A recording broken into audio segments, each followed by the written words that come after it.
Hi hello ಸ್ನೇಹಿತರೆ hair care ಕೂದಲು ಉದುರುವ ಸಮಸ್ಯೆ ಹೇರ್ ಕೇರ್ ಬಗ್ಗೆ ಹೆಚ್ಚಿನ ಮಾಹಿತಿಯನ್ನು ತಿಳ್ಕೊಳ್ಳೋಣ. ನೀವೇನಾದರೂ ಫಸ್ಟ್ ಟೈಮ್ ನಮ್ಮ ವಿಡಿಯೋ ಚಾನಲ್ ನೋಡ್ತಿದ್ರೆ ದಯವಿಟ್ಟು ಸಬ್ಸ್ಕ್ರೈಬ್ ಮಾಡ್ಕೊಳ್ಳಿ ಸ್ನೇಹಿತರೆ. ಬನ್ನಿ, ಸಿಂಪಲ್ ಆಗಿರುವಂಥ ಹೇರ್ ಕೇರ್ ಟಿಪ್ಸ್ ಏನಿರ್ಬೋದು. ಕೂದಲಿನ ಸಮಸ್ಯೆ ಹೆಚ್ಚಾಗಿ ಕಾಣಿಸ್ಕೊಳ್ಳೋದಕ್ಕೆ ಮುಖ್ಯವಾದ ಕಾರಣ ಸರಿಯಾಗಿ ಕೂದಲಿನ ಆರೈಕೆ ಮಾಡದೇ ಇರೋದು. ಕೂದಲು ಉದುರುವ ಸಮಸ್ಯೆ ಪ್ರತಿಯೊಬ್ಬರಲ್ಲೂ ಉಲ್ಬಣ ಆಗ್ತಾ ಇದೆ. ಇದನ್ನು ಪರಿಣಾಮಕಾರಿಯಾಗಿ ಪರಿಹಾರ ಮಾಡ್ಕೊಳೋದಕ್ಕೆ ದೈನಂದಿನ ಕೆಲವು ಅಭ್ಯಾಸಗಳಲ್ಲಿ ಕೆಲವು ಬದಲಾವಣೆಯನ್ನು ನೀವು ತರಲೇಬೇಕು. ನಮ್ಮ ಕೂದಲಿನ ಅಂದವು ಇಡೀ ದೇಹದ ನೋಟವನ್ನು ಬದಲಾಯಿಸೋದ್ರಿಂದ ಚರ್ಮಕ್ಕೆ ನೀಡುವ ಆದ್ಯತೆ ಕೇಶ ಸೌಂದರ್ಯಕ್ಕೂ ನೀಡಲೇಬೇಕು.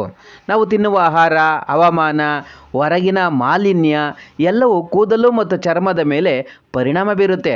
ಹಾಗಾದರೆ ಸರಿಯಾದ ಕೂದಲಿನ ಆರೈಕೆ ಮಾಡಿಕೊಳ್ಳೋದು ಹೇಗೆ? ಹಾಗಾದರೆ ನಮ್ಮ ಕೂದಲಿನ ಆರೈಕೆಯಲ್ಲಿ ನಾವು ಮಾಡ್ತಾ ಇರುವಂಥ ತಪ್ಪುಗಳಾದರೂ ಏನು ನೋಡೋಣ ಸ್ನೇಹಿತರೆ. ಚರ್ಮಕ್ಕೆ ನೀಡುವ ಆರೈಕೆ ನೆತ್ತಿ ಮತ್ತು ಕೂದಲಿಗೆ ನೀಡದೇ ಇರೋದು. ನಮ್ಮ ತಲೆಯ ನೆತ್ತಿ ಭಾಗಕ್ಕೆ ಸರಿಯಾದ ರೀತಿಯ ಆರೈಕೆ ಮಾಡದೇ ಇರೋದು. ಮುಖ್ಯವಾಗಿ ನೆತ್ತಿಯ ಚರ್ಮ ಹೆಚ್ಚು ನೈರ್ಮಲ್ಯದಿಂದ ಕೂಡಿರುತ್ತೆ.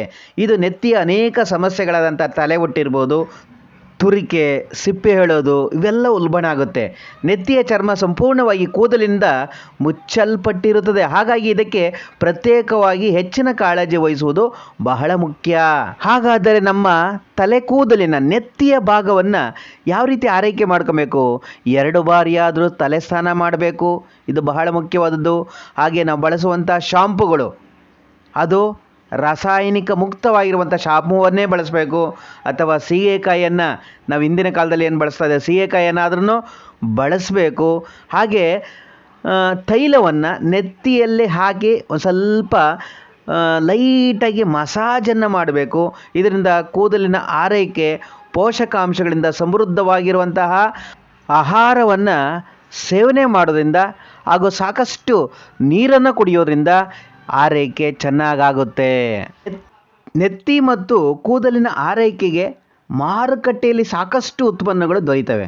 ಅವುಗಳಲ್ಲಿ ಸೂಕ್ತವಾದದನ್ನು ಆಯ್ಕೆ ಮಾಡಿಕೊಳ್ಬೇಕು. ಮುಖ್ಯವಾಗಿ ಸಲ್ಫೇಟ್ಗಳು, ಆಲ್ಕೋಹಾಲ್ಗಳು, ರಾಸಾಯನಿಕಗಳು, ಸುಗಂಧ ದ್ರವ್ಯಗಳು ಒಳಗೊಂಡಿರುವ ಉತ್ಪನ್ನಗಳನ್ನು ಬಳಸಬೇಡಿ. ನೀವು ಆಯ್ಕೆ ಮಾಡಿರುವಂತಹ ಕೇಶ ಉತ್ಪನ್ನಗಳಲ್ಲಿ ಅಮೈನೋ ಆಮ್ಲ, ಸಂಸ್ಕರಿಸಿದ ತೆಂಗಿನ ಎಣ್ಣೆ, ಹೈಡ್ರೋಲೈಸ್ಡ್ ಪ್ರೋಟೀನ್ಗಳು, olive, ಸೆರಾಮೈಡ್, vitamin B, B3, B5 ಮತ್ತು B6 ಇವು ಇರಲೇಬೇಕಾಗುತ್ತೆ. ಆ ರೀತಿಯಲ್ಲಿ ನೀವು ಆಯ್ಕೆ ಮಾಡ್ಕೊಬೇಕಾಗುತ್ತೆ. ಈಗ ತುಂಬ ಜನರಲ್ಲಿ ನೆತ್ತಿಯ ಕೂದಲೇ ಮೊದಲು ಉದುರೋಗ್ತಾ ಇರುತ್ತೆ.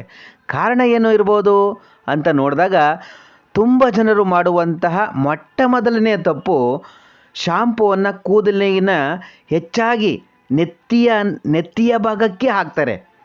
ಇದರಿಂದ ಆ ನೆತ್ತಿಯ ಭಾಗ ಏನಾಗ್ತದೆ, ಅನೇಕ ರೀತಿಯ ತೊಂದರೆಗಳನ್ನು ಒಳಪಟ್ಟು ತೊಂದರೆಗಳಿಂದ ಅಲ್ಲಿ ಕೂದಲು ಹೇರ್ ಫಾಲ್ ಆಗೋದು ಜಾಸ್ತಿ ಆಗುತ್ತೆ. ಕಂಡೀಷನನ್ನು ನೆತ್ತಿಗೆ ಹಚ್ಚಲೇಬಾರ್ದು. ಇದರ ಪರಿಣಾಮ ನೆತ್ತಿಯ ಕಿರುಚೀಲಗಳು ಮುಚ್ಚಿ ಹಾಕಬಹುದು. ನೆತ್ತಿಯಿಂದ ಅರ್ಧ ಇಂಚು ದೂರ ಕೂದಲಿನಿಂದ ಕಂಡೀಷನನ್ನು ಬಳಸಬೇಕು. ನಮ್ಮ ಕೂದಲಿನ ಆರೈಕೆಗೆ ಮುಖ್ಯವಾಗಿ ಒಳ್ಳೆಯ ಪೋಷಕಾಂಶಗಳು ಇರುವಂಥ ಆಹಾರವನ್ನು ಸೇರಿಸಬೇಕಾಗತ್ತೆ, ಅಂದರೆ ತಿನ್ನಬೇಕಾಗತ್ತೆ. ನಾವು ಕೆಲವು ಉತ್ಪನ್ನಗಳು ಬಳಸುತ್ತಾ ಪೌಷ್ಟಿಕ ಆಹಾರಗಳ ಸೇವನೆಯನ್ನು ತಪ್ಪಿಸಿದ್ದೆ ಆದರೆ ನಿಮ್ಮ ಕೂದಲು ಮತ್ತಷ್ಟು ಹದಗೆಡಬಹುದು. ಹಾಗಾಗಿ ಸಮತೋಲಿತ ಆಹಾರ ನಿಮ್ಮ ಚರ್ಮ ಆರೋಗ್ಯ ಮತ್ತು ಕೂದಲನ್ನು ಕಾಪಾಡುತ್ತೆ. ಇದನ್ನು ತಿಳ್ಕೊಂಡಿರಬೇಕಾಗುತ್ತೆ ನೀವು. ಕಳಪೆ ಪೋಷಣೆ ಮತ್ತು ಆಹಾರಗಳಿಂದ ಕೂಡ ಕೂದಲು ಉದುರುವಿಕೆ ಹೆಚ್ಚಾಗಬಹುದು. ಪೋಷಣೆ ಇಲ್ಲದೇ ಇರುವಂತಹ ಆಹಾರವನ್ನು ತಿನ್ನೋದ್ರಿಂದನೂ ಕೂದಲು ಉದುರೋ ಸಾಧ್ಯತೆ ಇದೆ.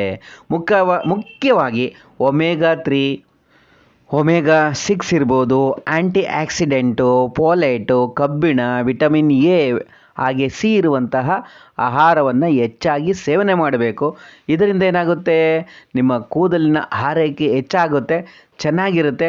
ಹಾಗಾದರೆ ಕೂದಲಿನ ಹೇರ್ ಪ್ಯಾಕ್ ಹೇಗಿರಬೇಕು? ಮಾರುಕಟ್ಟೆಯಲ್ಲಿ ಬಗೆಯ ಹೇರ್ ಪ್ಯಾಕ್ಗಳು ಸಿಗ್ತವೆ. ಆದರೆ ನೀವು ಮನೆಯಲ್ಲೇ ತಯಾರಿಸಬಹುದಾದ ಕೆಲವು ಹೇರ್ ಮಾಸ್ಕ್ಗಳನ್ನು ವಾರಕ್ಕೆ 2 ರಿಂದ 3 ಬಾರಿ ಬಳಸಿ. ಇದರಿಂದ ನಿಮ್ಮ ಕೂದಲಿನ ಆರೈಕೆ ಆಗುತ್ತೆ, ಕೂದಲು ಉದುರೋದಿಲ್ಲ ಸ್ನೇಹಿತರೆ. ಕೊನೆಯದಾಗಿ ಒಂದು ಮಾತಿದೆ, ನಿಮ್ಮ ಕೂದಲಿನ ಬಗ್ಗೆ ಕಾಳಜಿ ನಿಮ್ಮದಾಗಿರಬೇಕು. ಅವಕೋಡ, ರೋಸ್ಬೆರಿ, ಸಿಹಿ ಬಾದಾಮಿ ಮುಂತಾದ ಪದಾರ್ಥಗಳ ಉತ್ಪನ್ನ ಅಥವಾ ಎಣ್ಣೆಗಳನ್ನು ನಿಮ್ಮ ನೆತ್ತಿಗೆ ಅನ್ವಯಿಸಿ. ಇದು ಕೂದಲು ಮತ್ತು ನೆತ್ತಿಗೆ ತೇವಾಂಶವನ್ನು ನೀಡಿ ಉತ್ತಮ ನಿರ್ವಹಣೆ ಆಗುತ್ತೆ. ಕೂದಲಿನ ನೈಸರ್ಗಿಕ ಹೊಳಪು ಹೆಚ್ಚಾಗುತ್ತೆ, ದಟ್ಟವಾದ ಕೂದಲಿಗೆ ಕಾರಣ ಆಗುತ್ತೆ.